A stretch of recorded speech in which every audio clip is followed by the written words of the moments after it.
எதுவுமே இல்ல, waste. Story wise எப்படி எடுத்து போயிருக்காங்க? சுத்தமா வேஸ்ட். 3 மணி நேரம் வேஸ்ட்ன்றீங்களா? Totally waste. சும்மா டைம் உட்கார கூட முடியாது, தூங்கிட்டு இருந்த ஃப்ரெண்ட் ஒருத்தர் ரொம்ப நல்லா பண்ணியிருக்காங்க. ஓகே. படம் லாக்னு சொல்லிட்டு நிறைய பேர் சொல்றாங்க. அந்த மாதிரி அது ஸ்டோரி அப்படிதான் ப்ரோ போகணும். அதாவது ஒரு நிறைய ஜானர்ஸ் இருக்கு இல்லையா, ஸ்லோவான போனாதான் அந்த ஃபீல் கிடைக்கும். இதுவே ரொம்ப நல்லா இருக்கு. இது நடிப்புன்னு சொல்ல முடியும், எல்லாம் ஒருத்தவங்க சைட் கிக்ஸா இருந்தாலும் எல்லாத்துக்கும் நல்லா தான் இருக்கு. But overall crew and cast and everyone they are good, awesome. படம் 3 மணி நேரம் படம் லாக்னு ஏதாவது ஒரு ஃபீல் ஆச்சுங்களா? இல்ல இல்ல, நிறைய பேர் என்ன சொன்னாங்கன்னா படம் வந்து கொஞ்சம் லாக் ஆகிற இருக்கு. சூர்யாவோட production movie, so we have seen other movies also. சூப்பரா தான் இருக்கு.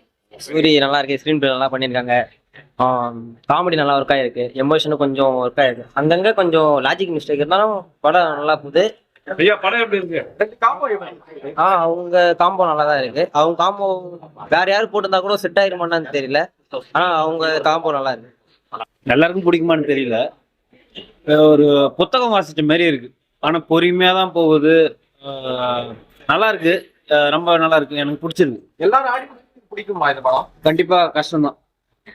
அது பாட்டு கிடையாது, டான்ஸ் கிடையாது, எதுவுமே ஃபைட்டு கிடையாது, கஷ்டம். காம்போ எப்படி பண்ணிருக்காங்க? படம் நல்லா எடுத்திருக்காங்க, ரொம்ப யதார்த்தமா இருக்குது, கமர்ஷியல் இது எதுவுமே கிடையாது. பட் ஆனா ஒர்க் அவுட் ஆகுமான்னு தெரியல. எப்படின்னா கார்த்தி அந்த கதை சொல்லுவார் படம் ஃபுல்லா, அதான் கதையே. கடைசியில என்னதான் கதை நாங்க புரிஞ்சு பார்க்கும்போது வந்து அவரோட பேர் என்னன்னு தெரியணும், அவ்வளவுதான். கடைசியா தெரிஞ்ச உடனே ஒரு அத்தான்னு தரப்பாரு, அவ்வளவுதான் கதை. ரிசல்ட்டா இருக்கு, ரொம்ப ஏதோ பார்க்கலாம். குழப்பி வச்சிருந்தாங்க, எங்க இருந்து எங்க வருது எதுவுமே புரியல சுத்தமா. கடைசியில பேர் தான், டியூரேஷன் ரொம்ப அதிகமா இருந்தது. ஆனா படத்தோட சீன்ஸ் வைஸ் எப்படி பண்ணிருக்காங்க? அதெல்லாம் ஓகே தானே, ரொம்ப யதார்த்தமா இருக்கு. ஒரு கிராமத்து சைடு எடுத்தா எப்படி இருக்குமோ அந்த மாதிரி யதார்த்தமா இருந்துச்சு. பட் ஆனா ஓவரா கதை ரொம்ப பேசிட்டே இருக்க மாதிரி இருக்கு.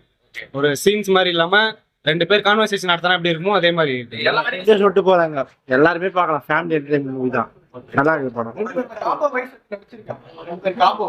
செம்மையா இருக்கு, காமெடி கலந்து ஒரு நல்லா சூப்பர் ஃபேமிலி என்டர்டைன்மெண்ட். 2 பேரும் ஆக்டிங்குமே நல்லா இருக்கு. அரவிந்த் சாமி, கார்த்திக் 2 பேரும் ஆக்டிங்குமே நல்லா இருக்கு. பொறுமையா அழகாக இதுவா போகுது, பழைய இது. நம்ம சேர சோழன் பாண்டியன் வந்து படிங்கடா, மற்ற யாரையும் படிக்காதீங்கன்னு சொல்லிடுறாரு. ரொம்ப நல்லா இருக்கு. நம்ம ஃபேமிலி எல்லாரும் நம்ம முன்னோர்களை பத்தி தெரிஞ்சுக்கணும் அப்படின்ற ஒரு கான்செப்ட்ல பண்ணிருக்காங்க.